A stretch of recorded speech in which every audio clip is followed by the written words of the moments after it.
Vamos a mais um momento de umas pequenas reflexões que tem como tema Quaresma, tempo de conversão. É agora o momento favorável.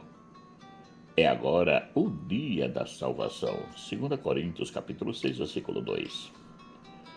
Hoje iniciamos liturgicamente a Quaresma, período de 40 dias que a Igreja nos reserva para meditarmos sobre a nossa vida, o nosso caminhar com Cristo. É um período que nos é dado para refletirmos sobre o que fizemos e o que deixamos de fazer. Não é um período de alegria, nem de tristeza, mas de reflexão e de penitência. Mas o que é penitência? É a oportunidade que temos de podermos vivenciar um momento de dor, de fraqueza, que aflige o nosso interior, o nosso coração. É ter a certeza de que fizemos algo que não queríamos, mas mesmo assim o fizemos. Isto é, ter pecado. Mesmo não querendo pecar, como nos diz Paulo, porque não faço o bem que quero, mas o mal que não quero, esse faço. Romanos capítulo 7, versículo 19. Logo, a virtude da penitência é uma disposição moral que nos leva a refletir sobre os nossos erros e querer repará-los, pois somos conscientes que ofendemos a Deus com os nossos pecados. Daí, associamos a penitência ao arrependimento, ao remorso e à culpa pelos pecados cometidos.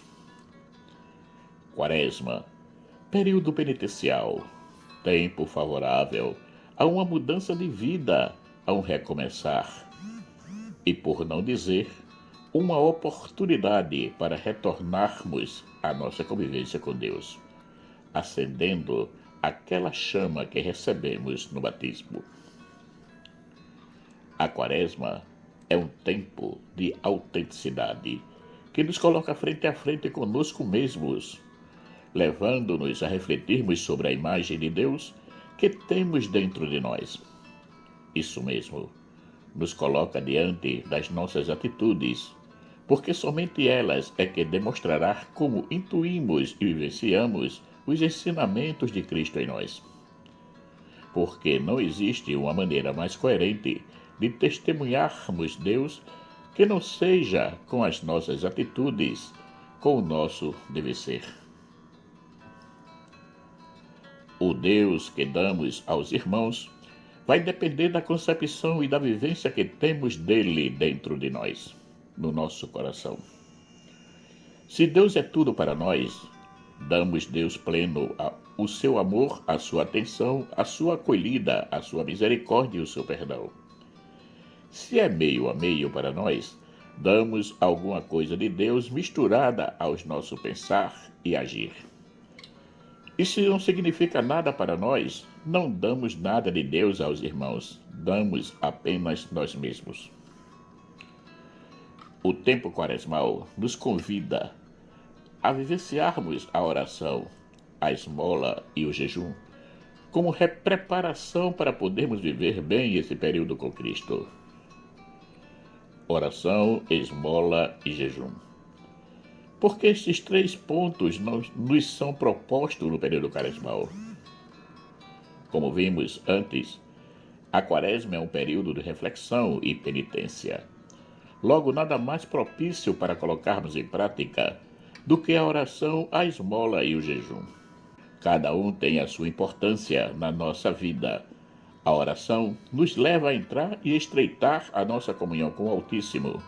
A esmola nos faz abrir o coração a nos desprendermos de nós mesmos para amar o irmão concretamente. E, por fim, o jejum, que nos leva a nos interiorizarmos e a vermos como estamos vivendo, se conseguimos manter sob controle as nossas vontades, os nossos sentimentos e os nossos instintos. Jesus é bem claro quando fala desses 3 pontos. Ele nos alerta quanto à nossa postura quando os colocamos em prática. Ele nos chama a atenção quanto à nossa mania de querer ser visto, ser aplaudido e reconhecido por todos como benfeitor. Ficai atentos para não praticar a vossa justiça na frente dos homens, só para serdes visto por eles. Caso contrário, não recebereis a recompensa do vosso Pai que está nos céus. Mateus capítulo 6, versículo 1. Também procura nos orientar quanto à prática da oração. Quando orardes, não sejais como os hipócritas que gostam de rezar em pé nas sinagogas e nas esquinas das praças, para serem vistos pelos homens. Em verdade vos digo, eles já receberam a sua recompensa. Ao contrário, quando tu orares, entra no teu quarto, fecha a porta e reza ao teu Pai que está oculto. E o teu Pai que vê o que está escondido te dará a recompensa. Mateus capítulo 6, versículo de 5 a 6. Da esmola. Por isso, quando deres esmola, não toques a trombeta diante de ti, como fazem os hipócritas nas sinagogas e nas ruas, para serem elogiados pelos homens. Em verdade vos digo, eles já receberam a sua recompensa. Ao contrário, quando deres esmola, que a tua mão esquerda não saiba o que faz a tua mão direita, de modo que a tua esmola fique oculta. E o teu Pai, que vê o que está oculto, te dará a recompensa. Mateus capítulo 6, versículos de 2 a 4. E do jejum. Quando jejuardes, não fiqueis com o rosto triste, como os hipócritas.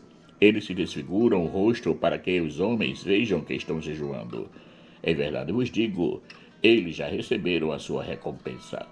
Tu, porém, quando jejuares, perfuma a cabeça e lava o rosto, para que os homens não vejam que tu estás jejuando, mas somente teu Pai que está oculto, e o teu Pai que vê o que está escondido te dará a recompensa. Mateus capítulo 6, versículos 16 a 18.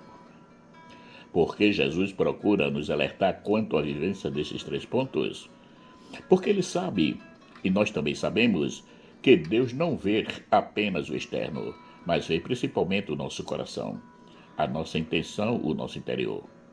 E nenhum de vós pense mal no seu coração contra o seu próximo. Nem ameis o juramento falso, porque todas estas são coisas que eu odeio, diz o Senhor. Zacarias capítulo 8, versículo 17. Essa capacidade o homem não tem. Portanto, os aplausos, os reconhecimentos, os prêmios, os elogios nem sempre são dados ao verdadeiro motivo que brota no coração do homem, mas ao desejo externo de ser reconhecido, de ser colocado em pedestal. Orar, dar esmola e jejuar nos coloca imediatamente em sintonia com Deus, com o irmão e conosco mesmo. Não podemos usar como desculpa a falta de tempo, pois todos esses 3 pontos nós podemos colocar em prática em qualquer momento do dia.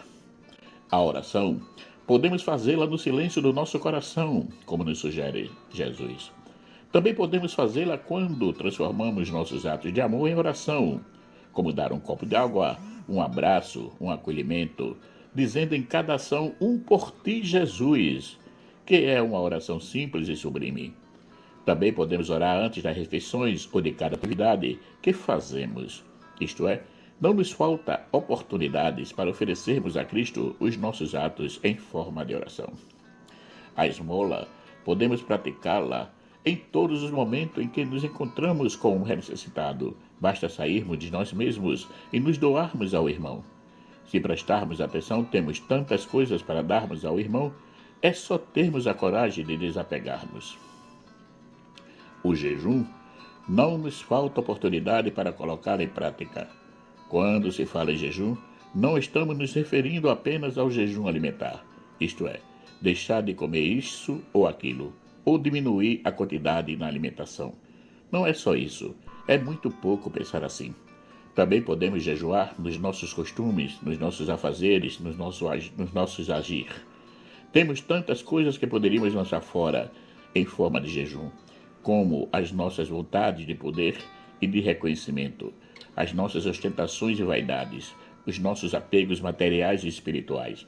Tudo isso poderíamos colocar de lado sem nos diminuirmos diante de Deus e dos irmãos.